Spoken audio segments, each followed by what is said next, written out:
By the early 19th century, the U.S. was rapidly growing, both in size and power. Land-hungry and ambitious, the new country was also drastically changing its policies towards the Indian nations. And nowhere was this more evident than in the treaties. The United States' primary interest in treaty making was to acquire Indian land. And so the treaties were used for that purpose, especially as the United States found itself in a position to pretty much dictate the terms of the treaty. And so the treaties morphed from this friendship and reciprocity sort of relationship into a very one-sided thing. There's almost a mythology about this, that somehow when the Pilgrims arrived, they were dragging land behind them. There was no land brought here. The land here was Native nations. And this is what the United States needed. It's what it wanted. They wanted all of it.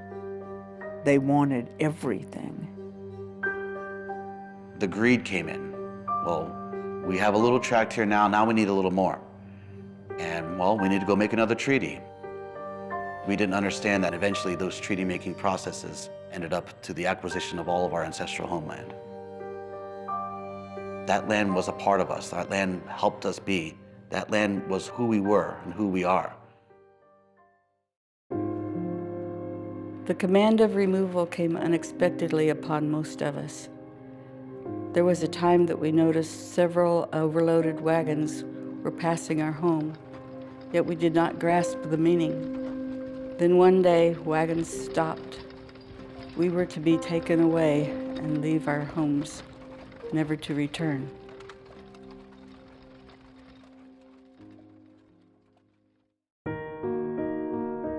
To get what they wanted, U.S. officials brokered treaties through any means available. Their tactics were so corrupt that the once trusted treaties became quickly known as bad paper. There were people at these treaty negotiations who would do anything to get an agreement on the table. And so there was very routinely bribery, individual payments made to tribal leaders. Alcohol would be used to put people in an agreeable frame of mind, and even coercion to say to people, you must sign this agreement or else. Every means of trickery and fraud was employed against Native nations. The United States would appoint a false leadership, people who had no right to speak for the tribe, and say, you're the leader of this tribe, sign this paper giving away all your land. As the century progressed, the treaties became more and more lopsided, a far cry from the parallel paths of the Goswenta.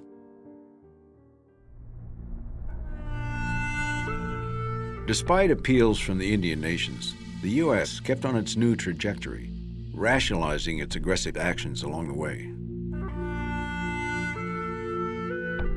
They have neither the intelligence, the industry, the moral habits, nor the desire of improvement.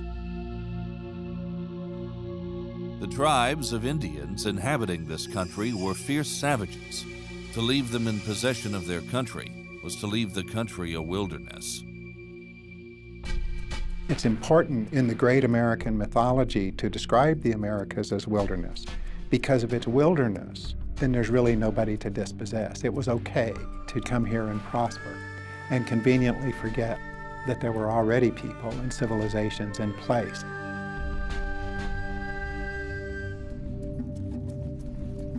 At first we had something to eat, but that gave out and we were starving. We came to a slippery elm tree and ate the bark of that. Lots took sick and died.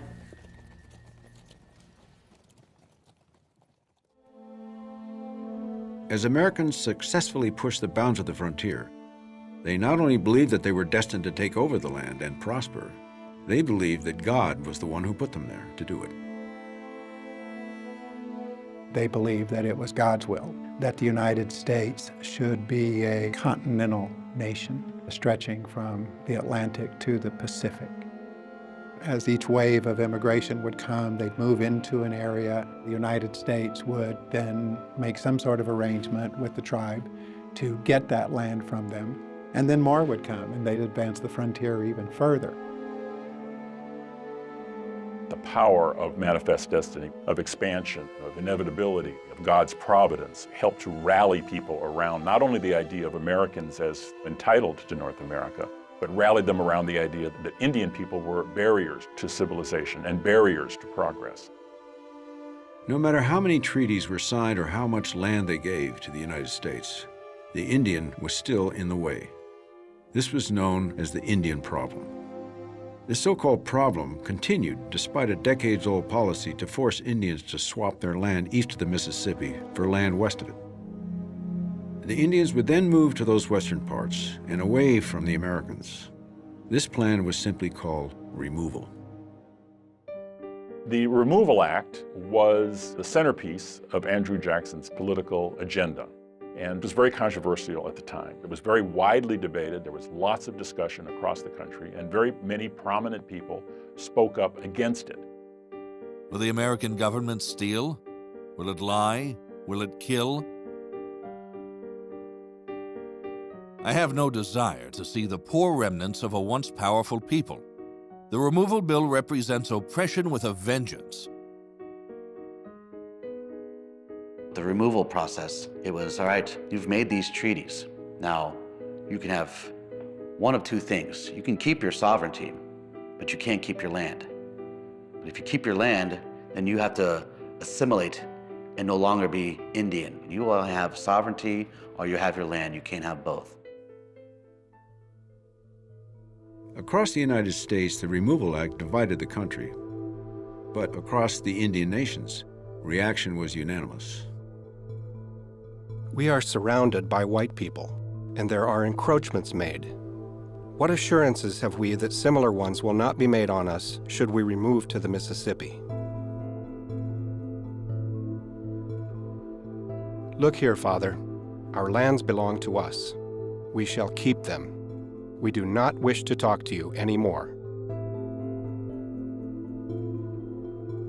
We had already been fighting to keep that land. And sure enough, when the government was coming in there to take us out of that land, we fought even more. But at some point, you have to realize that this fighting is all going to be about death. And death is coming. Then I need to be protecting my family. And I want my children to survive. So we have to endure this removal.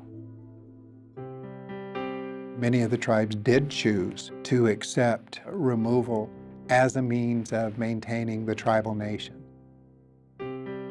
What choice was there? After decades of engagement, they could no longer resist. And so they gave up their lands, they gave up their homes, they gave up their fields and forests, they gave up literally their way of life in order to be able to stay together and be what they were. We are poor, but we are free. No white man controls our footsteps. Some tried to assimilate to avoid removal. Some were removed completely. But in the end, every nation met the same fate. Every nation had to give up land. Brothers, you cannot remain where you are now. You have but one remedy within your reach, and that is to remove to the west. May the Great Spirit teach you how to choose. The loss of land was devastating, and so was the loss of lives. The most famous of these incidents was the Cherokee Nation's Trail of Tears, but there were numerous other trails just as violent and just as crushing. Everyone had to walk. My baby brother Joel was 4 years old. I was just 8, but I took my turn at carrying him because he could not walk much. I would get so tired I'd think I was going to die, but I would hang on to him. I was so afraid they would kill him. I saw them kill babies who were too big to be carried and would give out. That really was a road of death. People were falling on the side of the road or being shot or being murdered on the road and being left there. the removal process was done in a way that was not efficient in making people survive.